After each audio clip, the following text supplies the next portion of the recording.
Mangalagiri CPI కార్యాలయంలో దేవస్థానం సెంటర్లో comrade చంద్ర రాజేశ్వరరావు వేములపల్లి శ్రీకృష్ణ వర్ధంతి కార్యక్రమాలు జరిగాయి. ఈ కార్యక్రమంలో సిపిఐ నియోజకవర్గ పట్టణ కార్యదర్శులు చిన్ని తిరుపతయ్య, అన్నవరపు ప్రభాకర్, నాయకులు చిన్ని సత్యనారాయణ, కంచెల కాసయ్య తదితరులు పాల్గొన్నారు. అనంతరం వారు మాట్లాడారు. ఈరోజు మంగళగిరి పట్టణంలోని విగ్రహం దగ్గర వేదికగా సిపిఐ వేములపల్లి శ్రీకృష్ణ కార్యాలయంలో విధంగా వేములపల్లి శ్రీకృష్ణ గారి 22వ వర్ధంతిని ఘనంగా జరుపుకోవడం జరిగింది.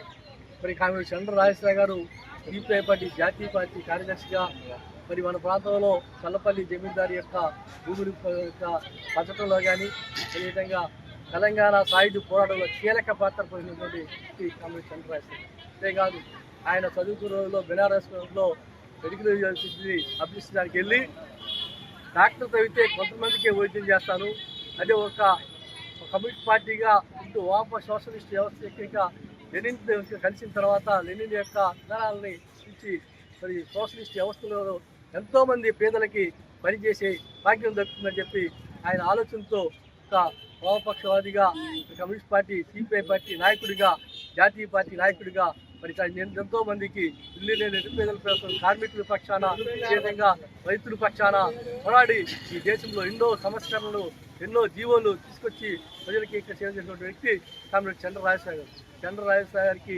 80 నివలపాలి.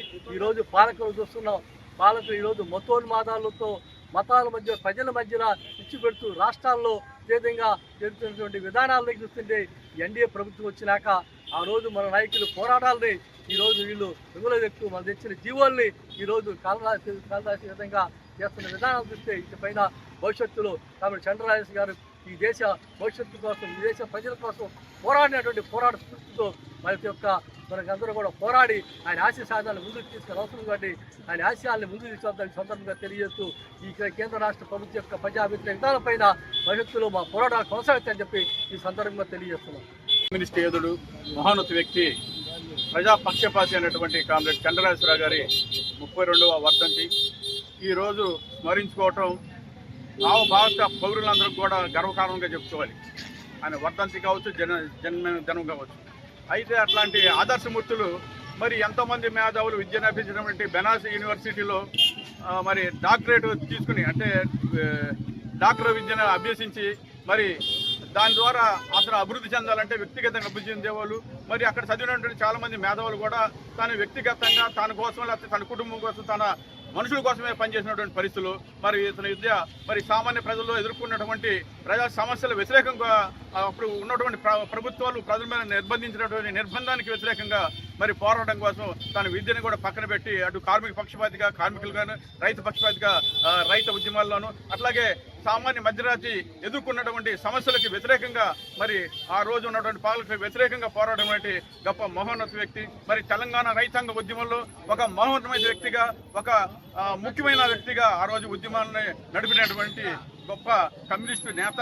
మరి అంతేకాదు చల్లపల్లి ఆదర్శం అంటే చల్లపల్లిలో ఉన్నటువంటి జమీందారు భూములు ముందుగా తన యొక్క భూముల్ని పేదలకు పంచేసి తర్వాత మిగతా జమీందారుల భూములను కూడా పేద ప్రజలు పంచాలని చెప్పి పెద్ద ఎత్తున పోరాటం చేసి మరి పేదలకు చేరుకునే వ్యక్తి.